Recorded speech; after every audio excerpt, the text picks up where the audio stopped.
is Steve Crump, and I am the president and owner of Volusia Farms, which is where we're at today. Volusia Farms came about in the 1880s when my great-grandfather moved down from Illinois to the Glenwood area, and they started buying orange groves.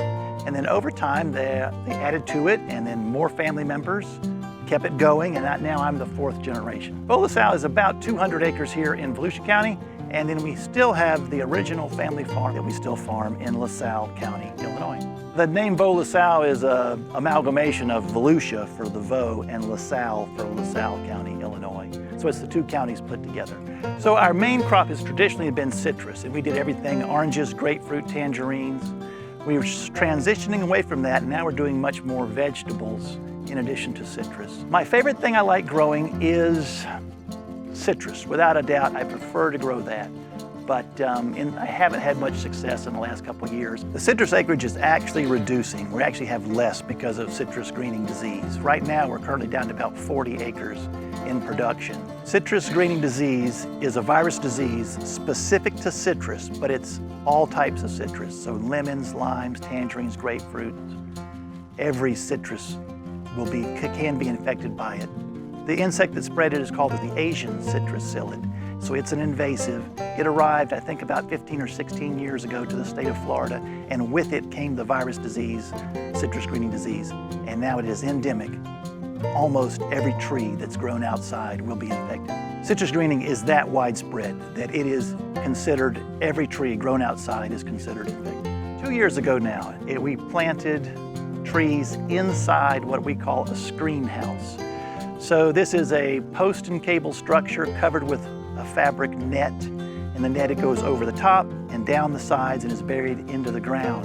And then we installed a roll-up metal door and then a personnel walk door. So this is completely encapsulating the orange trees to eliminate the small gnat-sized insect that spreads citrus greening disease. We have a special working relationship with 5 ducks that are in the screen house. When we encapsulated the orange trees, we also encapsulated an invasive snail. It's a little brown snail. It doesn't cause much problems, except the population exploded because we excluded any natural predators. There was nothing to stop the snail, nothing to eat the snail. So we went from a few snails to hundreds on every tree. So to get rid of them, we put in something that would eat the snails, and that's these 5 ducks. It took them about 6 weeks, but they have actually, we don't see the snails inside anymore. It's been amazing how well they've done. They're an integral part of our operation, is this natural pest control, but they don't ask for pay raises yet.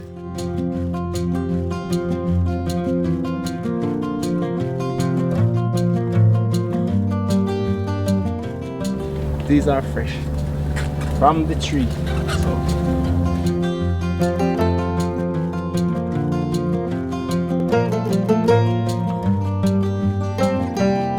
We've done a few projects like this in the past where they harvested stuff from our farm and they actually cooked it on site and served it. Those were fun. But this would probably be the first time that they've done something off-site like this, and that's encouraging and interesting to be a part of that. The farm-to-table events they're important because they remind people that food can be local, and fresh local produce often tastes better. And it's part of the economic fabric of the community. The more diversity we have in our economic industry, it helps all of us. So we are open mid-October to mid-May, and we're open on Thursdays, Fridays, and Saturdays 10 to 4, and Sundays 12 to 4. And of course, you can find us on the website under Volusia Farms or on Facebook. That's another great way to find us. When you arrive, we encourage you to come into our little farm store. We'll greet you and show you what's available. We have a chalkboard with a list of what's available and the prices on it. And then we'll give you a basket and some cutting tools, maybe a knife like this to cut lettuce, or a pair of clippers to cut squash. And then we just pretty much turn you loose. We'll have signs on the rows as to what things are and what the price will be out in the field. And pretty much we encourage you to come out and pick what you want. I get great pleasure in growing plants, and I get pleasure in watching families harvest it and eat it and enjoy it. Our tagline is fresh, local, healthy. And I think the fact that it's fresh and local makes it taste better. Flavor and freshness, we got them beat.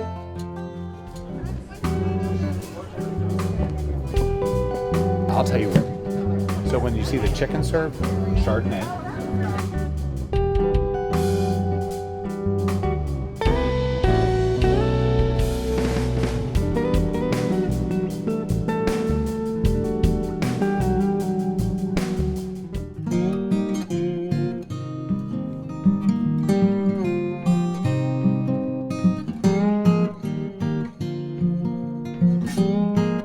You know, a lot of people start calling my dad, you know, probably back in the 80s, they started calling him the Barefoot Farmer or Barefoot Bill.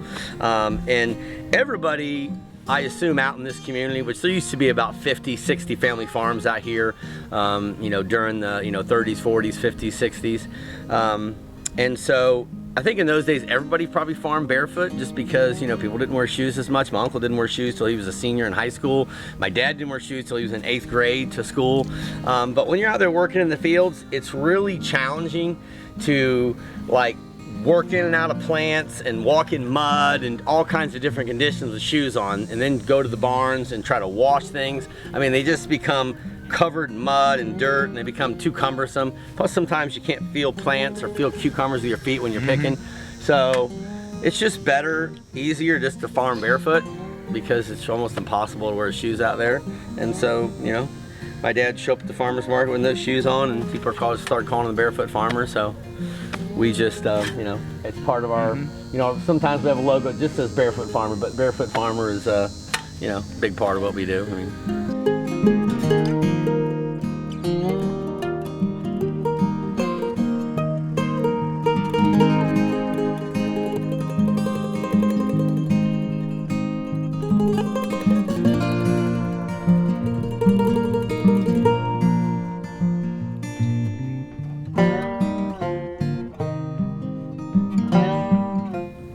we use tractors to till ground and, to haul loads of vegetables and stuff out of the field and to plant certain things. But just about everything, from even the seeding is done with a hand seeder for most of our crops. Any of the weeding and stuff, a lot of it. Some of it's done with mechanized twirlers and stuff as you go down, but a lot of the stuff is done by hand. All the harvesting is done by hand. From the okra to cucumbers, lettuces, greens, everything's done by hand by just, myself and my dad and my wife. So some places, they might come in and do one big swiping and they'll cut everything out at one time. We'll harvest stuff for about 3 weeks. We'll pick cucumber patches over and over and over again for a 3 to 4 week time. Same with squash patches, same with kales and Swiss chard and things like that. We'll pick off the bushes, let them grow back, pick them off and let them grow back. And some of the big farms are gonna come through and make one big swipe out of them and, and then sell them, and they have fields coming behind it. But just with our size farm, we're trying to utilize, the stuff as much as we can, and then, switch over to new crops. So.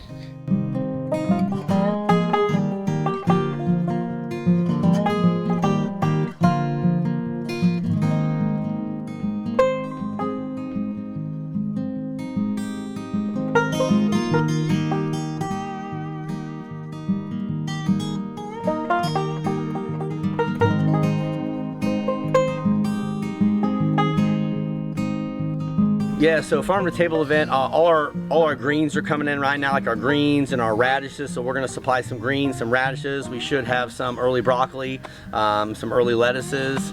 What else are we probably gonna have for that? Probably some early kohlrabi and some spinaches, things like that. Probably still have actually some okra, cucumbers, some peppers, and zucchini and yellow squashes as well. So we got a pretty good variety of stuff. This is kind of a overlap time of the seasons where we got winter crops starting, but the summer crops are still here, and so we have a little bit of both coming in. So.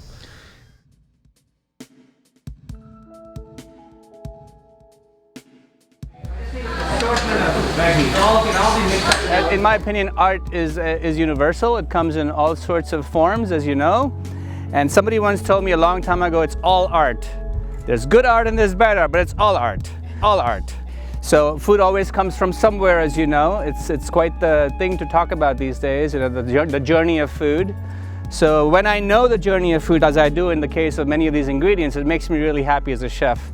It inspires me in ways that otherwise it's hard to kind of find that, that storytelling. I'm a big fan of telling the story of food.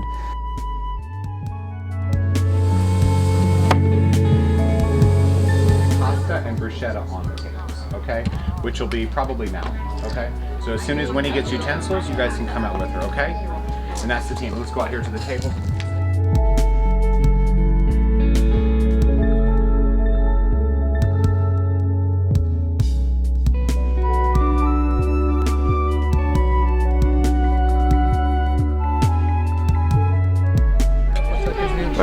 That's cheese. You want to try? I'm always returning them. So I'll just leave them on.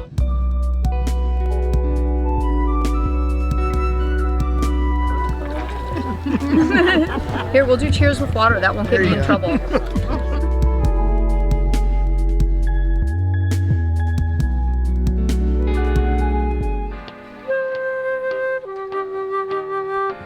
Tasting as you're cooking is an incredibly powerful, simple way of making sure that the food is good. And it's the power of tasting your food. Because something may look okay, but we don't eat with our eyes, we eat with our palate. I know that's a phrase that people use a lot. You eat with your eyes. Not really. You eat with your mouth and your taste buds. You may appreciate something with your eyes, but that's not how you eat. You eat with your palate, and you have to make sure it tastes good. It's sometimes overlooked in even the best professional kitchens. They take a lot of time to make sure the food looks good. And sometimes they forget to taste it before they send it to the guest. And that happens in every kitchen because it gets very busy. You know, it's incredibly high energy and things happen. But it should be something that should be a part of your repertoire, is to like, oh, let me taste that, let me taste that, let me taste that.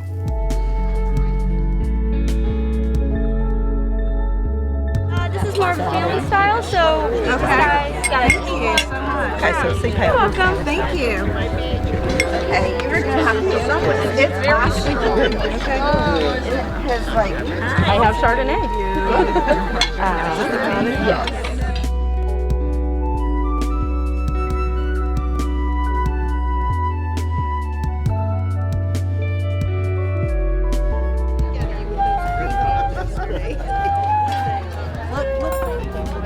Happy to be back on Sunday. Condos, then it turned into Airbnbs called Pirates Cove.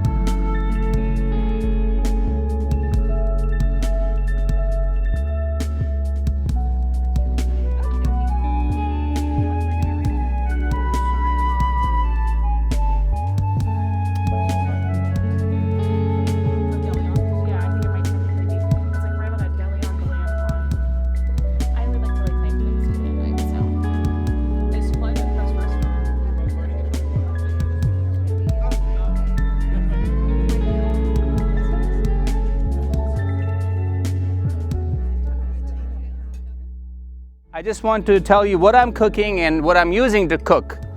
So the vegetables are from 2 farms, I believe, ones that I've supported for a very long time as a restaurateur. Thomason Farm, the barefoot farmer in Samsula, you may know him from the Volusia County Farmers Market and other places. And then Volusia Farm, Steve, the Crump family, they've been around for a long time. They're primarily citrus growers here, but they grow corn and soy in another part of the country for a different application. So that tells you something, because farming is challenging, and to make a living is one thing, but to actually make a good living is extremely challenging for small independent farmers. And so it's not uncommon for farmers to diversify and have to do different things for different applications, and we're seeing that here. So the vegetables, as I can see them, this is real time, I'm just kind of making this up as I go.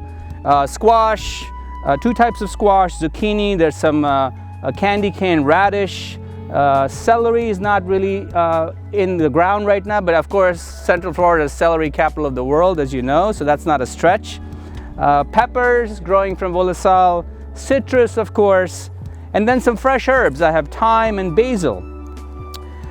I am a huge fan of local seafood. I don't know if any of you like seafood, but I'll make a long journey just to get just the right kind of seafood for my food. So this morning, before I came here, I made a trip to King Seafood in New Smyrna Beach. If you know the place, you should support them if you can. But I got some fresh local cobia, and it's one of my absolute favorite fish to eat. So I was ecstatic when I saw that loin of cobia in the display there. So I'm going to cook some cobia for you in a pan. I'm kind of known for my ad nauseum lectures about sustainability when it comes to seafood. And that's because, you know, it's a world that we're sort of unfamiliar with in many ways, because we can see what's above the ground, but what's underneath, it's kind of harder to see unless that's your life. And so it turns out we're overfishing a little bit, and we're damaging the oceans a little bit. And so it's becoming harder and harder for these fisheries to survive the way they always have. But so that's why I feel like it's important to support all local things. And first, for me, for the most part, when things are local and small scale, they're almost automatically sustainable. If it's a small scale local operation that's independent, you can rest assured it's going to support the community beyond the business itself. It's when things get on a larger scale, then you kind of have to pause a little bit sometimes. So local cobia, I'm just going to pan roast it with the help of some white wine that the bar generously provided for me. And then just a little relish of local vegetables. So cobia is a slightly thick and dense fish, as you know, and I'm not sure how many of you cook fish at home. If you do, that's great. But I find that generally speaking, folks are a little nervous about cooking fish at home for a number of reasons: the aroma, the smell, the stress that you might overcook it, etc., or undercook it, heaven forbid. But sushi is not a problem apparently. So, you know, those are all stresses. So cobia is a little dense. It's a semi-firm fish. It's not like snapper. Snapper, you look at it and it cooks itself. This is more like grouper, but not as dense as grouper. It's a different kind of fish. It's its own thing, as you know. So timing is everything. You saw how immaculate the timing of the food was this evening, because the team back there was doing a tremendous job making sure they knew when to cook, what to cook, when to bring it out. So the same is true with cooking. Vegetables are going to cook almost as long as the fish is going to cook. But I have to start the fish in this pan. So cobia, and you know, I'm going to take them off this paper towel. So what that does by putting them on a paper towel ever so slightly for a little while is it takes off the excess moisture on the fish. And moisture doesn't get along with caramelization or browning, right? So that's like cooking 101. When you want something to get brown, you have to make sure it's relatively dry. So let's say you cook skin on fish, like say salmon. There's a very popular technique with chefs. They'll take the back of a knife. First of all, you pat the salmon very dry on both sides, but there's still moisture left on the skin. You take the back of the knife and you kind of brush the skin of the salmon. You'll be amazed as to how much more moisture comes off that skin. And that one little move will allow you to create a perfectly crisp piece of skin on a fish. So next time you make skin on fish in a pan, after you pat them dry, go one more step, take the back of a knife and just brush the skin of the fish, and you'll see all this moisture that comes out. And that extra move will make that skin extra crispy. I don't need to do that here because this cobia doesn't have any skin. Cobia skin is a little bit more on the dense side, so I typically wouldn't serve it with the skin on. Extra virgin olive oil on the fish and in the pan. In both pans, because I'm going to do the vegetables about the same time as I'm going to do the fish. Now, this is important. This is already smoking, so let me take it off a little bit. Don't be afraid to take off the pan, turn off the heat. You know, nothing is permanent in the kitchen. Everything can be recovered from, in my opinion. So it's not like you have to start over. Just take it off the pan for a moment, let it cool down. This is super important. Oil the fish or whatever it is you're cooking and season it with the oil on. I find often that I see a lot of cooks and chefs even who season their proteins that are dry. And in my opinion, it forms a more accurate crust than if you put some oil on the fish or the steak or the chicken and then you put the seasoning. That first step of putting a fat medium between the protein and the seasoning creates a more uniform kind of rich crust as opposed to a dry kind of a crust. Just try it and see what happens with you.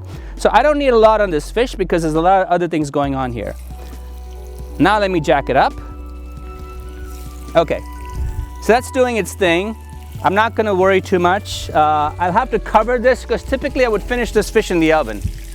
I would finish the fish in the oven. Maybe 6 minutes, 5 minutes. Any more than that, and you're overcooking the fish. So what if I told you a breast of chicken takes as long as a piece of cobia? How many of you cook a breast of chicken for about 15 minutes? Don't. It's about 6 minutes, if that. A breast of chicken is cooked in 6 minutes, about as long as it takes this piece of cobia to cook. And you'll be amazed how moist that chicken will be if you just cook it that long and let it rest in the pan. And by the time you eat it in 5 minutes, it's going to be perfectly moist. Okay, that's happening. Now for the vegetables, I'm just going to saute these vegetables. It's quite the melange of vegetables. I have garlic here as well, but I don't want to use the garlic just yet. You'll see what I mean by that. Typically people start with garlic. I like to kind of put garlic halfway through the cooking process while it's still in a fat medium. Putting garlic in a moist medium is an entirely different thing. You don't get the flavor of garlic like you do if you actually fry the garlic, as you well know if you made sauce. So what's in the pan has a huge effect on what happens to the ingredients. If it's a fat medium, a certain thing happens. If it's a liquid medium, a certain other thing happens. If it's a dry medium, a certain other thing happens. It may sound like I'm overthinking all of this, but these things kind of come second nature after you've been cooking long enough. And they all kind of add a little something to the end result, in my opinion. A touch of salt, not a lot. Now we watch and wait for a second. Okay, this fish is ready to turn. If you notice, not once did I look to see where the fish was. It's the sound of the fish. So high heat is the trick in professional cooking. High, quick heat when you start, turning it down when you need to, finishing things in the oven when you have to, deglazing with some wine or liquid or stock when you can, to take off all that fond, F-O-N-D, from the bottom of the pan. The caramelization, the brown bits, of course the French have a term for everything. So fond, F-O-N-D, is the term for the caramelization that happens in the bottom of a pan when you cook something. So deglazing is just that, to deglaze, to take that fond off the pan to make it be part of the sauce. And that's where all the flavor comes from. You don't want to rinse your pan in the sink. That flavor that's in the pan is incredibly rich and satisfying, as you know. So, okay, I'm going to turn this fish one more time because I've got them golden brown on the other side. And now for some white wine. Just take it off the flame. And I'm actually going to help it along a little bit. I'm going to cover it and I'm going to switch off the flame. That's it. The flame is off. I'm just creating some steam in the pan and it's going to finish steaming the fish. This is almost done.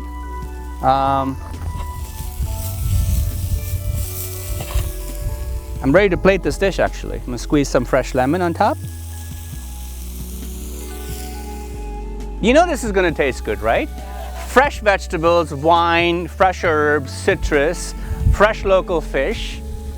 I mean, okay, I'm going to plate this for you. And you can do a rustic farm-to-table plating, as we're doing here, whether you even leave the thyme in there to show them that there was thyme in there, or you could take it out and be fussy about the plating. So I'm going to leave it in there, just so you can see.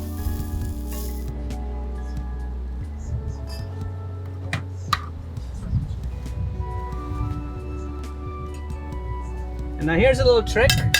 This has a lot of seafood flavor. If you have the ability, the inclination, you want to reduce this wine sauce down. You've got the seasoning on the fish, the flavor of the fish, clean, dry white wine. If you want, you can put some more herbs in it and reduce it down. All of a sudden, you've got a pan sauce. So right now, this is without a sauce dish. I don't think it needs it because everything is fairly moist in here. But if you wanted a sauce, you bring this down to about 10% of its volume. So it's an intense flavor. Taste it. And the restaurant chef cheating thing is to put some heavy cream in it. You don't have to. Just completely leave it out. Don't put cream, don't put butter.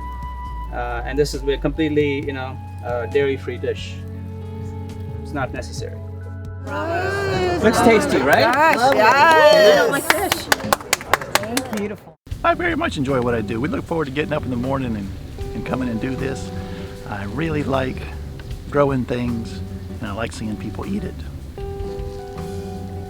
The reason we're all standing here and able to wake up every day and do the things we do is because we have food, and we're just, really the world's getting less and less access to local quality foods. And so for me, it's just super important that I'm out here growing food that people have access to. I have a farmer's market here at my farm every Saturday, so every Saturday people know if they need food, they need fresh vegetables, they can come here and get it from me. So that's really why I like it so much now. It's just I just see it as just such an importance, you know, just a really vital link in our chain of life, and I'm glad to be part of it.